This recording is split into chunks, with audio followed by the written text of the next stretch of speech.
Let's take a breather, shall we? Yes, there are issues we have to absolutely confront, and we've tried as much as possible to tackle them. That's not the end to it. But let's take a look at what's happening on the softer side of things, as we always do on the show. We're turning our attention to the big screens. Now we have two gentlemen who sort of have two paths in life, or they had two paths, and they chose, well, maybe let me step away from one and pursue the other. First, we have joining us Israel Danso, who is an actor, joins us from Liberia this morning. He's an aviation administrator who's now an actor. Good morning, Israel. Welcome to the Morning Brief. Good morning, Patrick. It is a pleasure being here this morning. Good morning, Nigeria. Good morning, world. Good morning, Israel. This is Kayode, by the way, speaking with you. And you have such an interesting story. You have a major relationship with Nigeria as well, having participated in the movie star reality show, your third runner-up. I believe at that time you've also acted in Nollywood. But I'm interested in your origin story, as a sense. You're not a villain here, you're a superhero, right? Tell us, aviation administrator, acting, how did that happen? Well, thank you very much. First of all, I started off as an actor, and basically, well, if I am to start from the beginning, I started as a public servant in the Liberian army. That's where I started from. I served the Liberian army for like 10 years. And then after that, I had to resign and go on to Nigeria. I went to Nigeria, and there I continued representing my country, where I represented Liberia at the next movie star acting competition in Nigeria. And at the end of that competition, I was pitted against 7 Nigerians in the grand finale. And as God could have it, we were able to emerge third runner-up, and we won 2 other prizes, Mr. Game Changer and the most photogenic contestant of that show. But as things go, when I came back to Liberia after the competition, I had several contracts in Nigeria to pursue. So I was back and forth, and I had to resign my job. And then I left. I went to Nigeria. I did some movies there, and then eventually I had to come back home because, if Nigeria is not home. No. If Nigeria is not home, you have to. Okay, we can hear you Can now. you hear me? Yeah, we lost you at that point where you made that very vital point, because we always love to welcome everyone. So please take it up from Nigeria is now home. Say it again for the people at the back to hear. If Nigeria is not home, you have to get back home, to reconsolidate your base and continue moving ahead in life. So I came back to reconsolidate my base. And back home in Liberia, the industry is a very, very budding one. It's still young. It's not as vibrant as, Nollywood is. So we are basically starting from scratch, having people like Atu Spring who came out of here and went to Nigeria and, made it big. Julia Abraham, who left here, went to Nigeria, made it big. And currently, Eddie Watsi out there making it big. And we have several Liberians out there. So our industry out there is a very young one. Right. Great talent waiting to be explored. So it's not as vibrant as Nollywood, where when I'm in Nigeria, I'm on set every day out here. I get to add 2-3 movies every year. And so I had to find a day's job. That's when I started exploring the aviation sector. Currently, I serve as an aviation administrator at the Liberia Airport Authority. And I'm still acting, though. We recently released a movie called No, Not Me that showcases the female genital mutilation crisis across Africa. All right. As well as street urchins, in our various communities across Africa.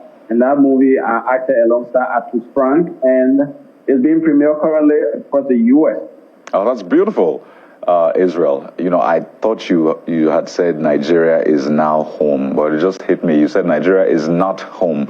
So it was a heartbreak moment for me, but it's understandable, and it's great to hear about the work that you're doing in Liberia. And hey, every industry started from a place. Even the Hollywood that we know about started from a tiny place. Now it speaks. So it speaks of greater things to happen. But I'll come to you. I'll come back to you in a moment because we have joining us from our Abuja studio here in Nigeria, Thompson Makolo Jr., who's a filmmaker, actor, and compare. Good morning. Welcome to the Morning Brief. You also have a very interesting story.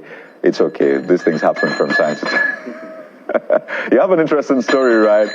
From the medical line, then you went into acting. What's going on? It looks like acting is not something you should just rely on. But is your own story different?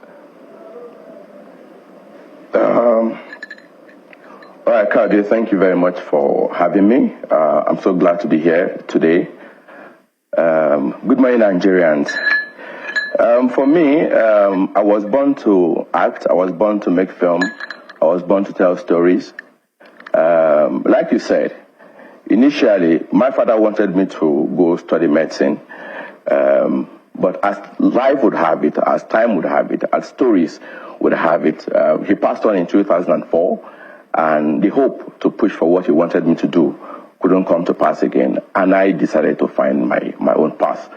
And that began my journey in 2004, from the street of Anyigba down to the city of Makurdi, to Lafia in Nasarawa State, to Abuja, to Lagos, back home in Kogi, out of Kogi to Asaba, and now we are here. So for me, film is life. Tell us about the bell, please. Thompson, are you headmaster? Yes. What's up with the bell? I know Akpako Master has a bell, but Thompson also has his bell. What's this bell about? Yes, this bell is an attention seeker. Please, attention, everyone. You know what the bell represents. Yeah. Once you hear the bells, that means you are needed.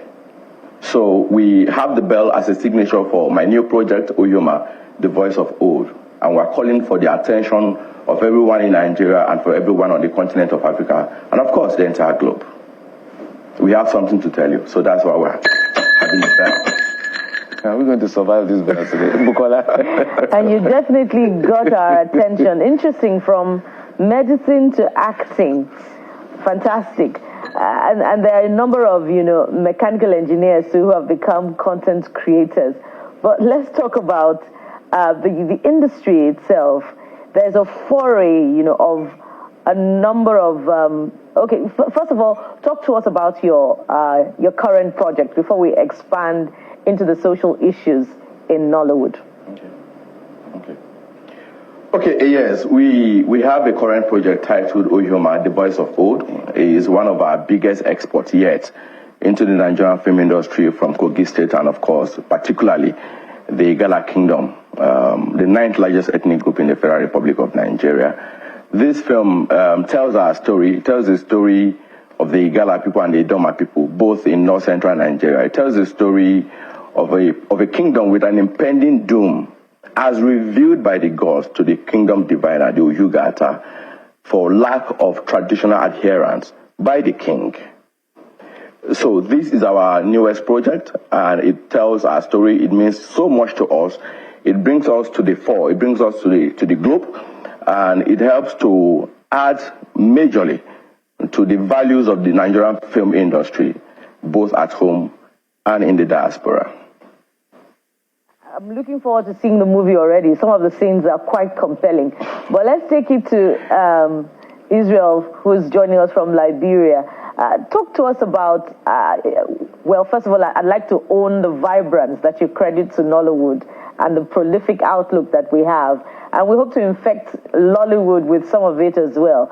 But I know that there have been some partnerships with Lollywood and Nollywood actors in the recent past, with awards and, an exchange sort of. How has that impacted, on the Lollywood space, and what are the things that, your own film space is taking from these partnerships? Oh, basically, these partnerships are they are really, really forthcoming, and we are really grateful for such partnerships. As I talk to you, currently have we have two young actors in Nigeria right now who are really exploring their talents in Nigeria. We have Steve Austin, we have Austin Kokoli out there, and then we have Alpha Charlie out there, as well as Eddie Wasi is sourcing a new breed of actors from all across the continent, and we've been in touch, and we're trying to make things work. And the storytelling part of actors and filmmakers is just a dynamic and great. So doing things that we have a lot of here that we are about to, cross over onto Hollywood and collaborate. As I'm talking to you, the president of the Liberian Movie Union is what last interview, and the plans are very. You're gonna have them back here and probably for in between Liberia, and Hollywood. Oh dear. I don't know what's going on with our Liberian brother, Owusu. I wanted to ask him a few more questions as we begin to wind down. But also, in case you can hear us, we're having connection issues. So we'll come back to you in just a moment. Let's come back to Makolo. Yes, most of the time when we talk about movies, very Lagos-centric, of course. It's the commercial capital of Nigeria, is the center, is the epicenter of a lot of things. Literally, I call it the gateway, even though my colleagues from Ogun State will argue with that, but Lagos is actually the gateway state. So tell us why this is important as a movie. Are you trying to make a significant statement in making an inroad across the country by telling this story as seen from the eyes of the people from the north? Okay. All right. Thank you very much, Geoffrey. Storytelling comes from everywhere. Lagos, of course, is Lagos. Lagos is the capital of entertainment on the African continent. Nobody can argue that. But if we're going to be telling the Nigerian story, it can be told from everywhere. And we choose to make a large contribution to the Nigerian film industry coming from the North Central axis. Because the Nigerian film industry is quite wide, it's open, and nations have to tell their stories. And we have some of the biggest stories on the continent. The Igala people of Nigeria from Kogi State have some of the biggest stories. And we must begin to bring our own stories to the fore, tell it with the best of quality, tell it with the right narratives, and make our own contribution to the overall cultural growth and preservation of the Federal Republic of Nigeria, and of course the African continent. All right, let's take it back to Osu. Also, for a moment, we couldn't hear you, got a network connection. So, what is the Liberian film industry learning from Nigeria? I'll give you one, for instance, for the records. The Nollywood you celebrate today and the music industry that Africa celebrates today evolved in spite of the government. It wasn't as if the government did anything to make it grow. But government now cashed in when the guys built it from ground zero to a large extent.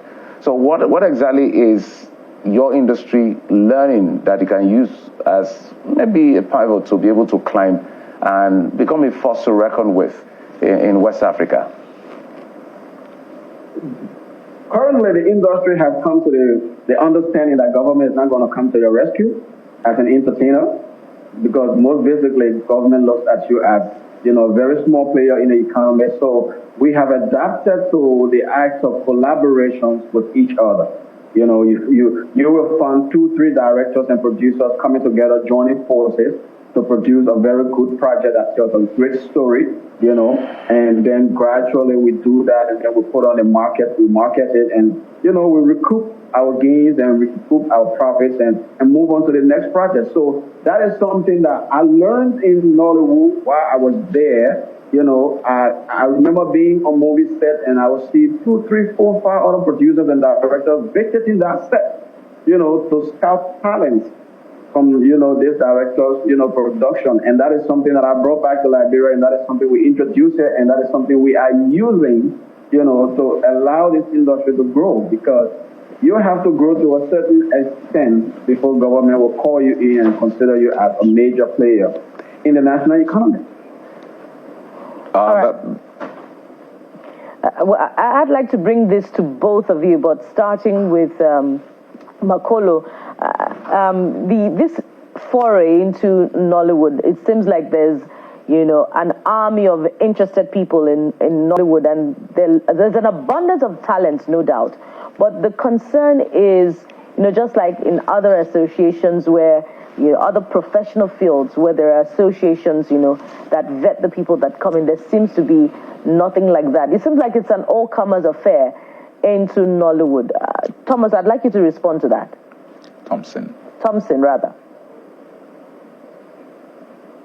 Okay, I don't think that is completely true. The Nigerian film industry has some regulators, guilds that regulate the practices in the industry. We have the Actors Guild of Nigeria, which is the actors arm. We have the Directors Guild of Nigeria. You have the Producers Guild. You have the Writers Guild. So it is not an all-commerce affair. Why it makes it look like it's an all-commerce affair is the fact that talent is open. Okay, so this is not you going to school to study it before you are able to come and apply for a job. It's nothing, very formal. I don't have to come to your office to come and say, okay, this is my application, I want to work for you. Okay, so it's like you knowing how to play football. You don't have to go to any office to go and say, okay, I know how to play football, please hire me. You play from the field, right? And you are able to find the structure on how you are able to grow your career. So the same thing it is applicable to Nollywood. As an actor, you know where you belong. As a producer, you know where you belong. As a director, you know where you belong. And of course, the government have agencies who also regulate the activities of the industry. Right. For instance, the National Film and Video Censors Board regulates and rates films. So you cannot just make a film and say, okay, I've made a film and I throw it out. For instance, Oyoma was produced by me, and it went through the process of being rated by the National Film and Video Censors Board. So this is not me just making a film and just throwing it to the audience. No, this is me making a film and going through the channel again. All right, so the government, this is what I have done. Look at it and give it a rating. And this is something see whether it is consumable by the audience or not. Well, this is a body of work that we look forward to seeing from both of you, by the way, and it's great. I want to do some matchmaking and say we look forward to both of you being in the same movie together, working on a project. But we have to thank you so much, Thompson Makolo Jr., a filmmaker, actor, and compare. This man does a lot of things. And thank medical you for your doctor, time. You might want to add. He didn't pursue that, actually. And we also have joining us Israel Owusu, dancer, an actor from Liberia. Gentlemen, we appreciate your time on the show. Thank you so much.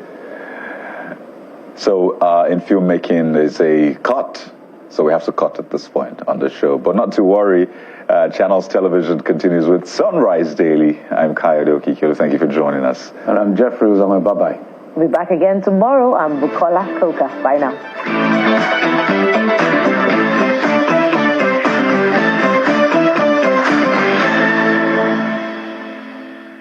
As a final year student,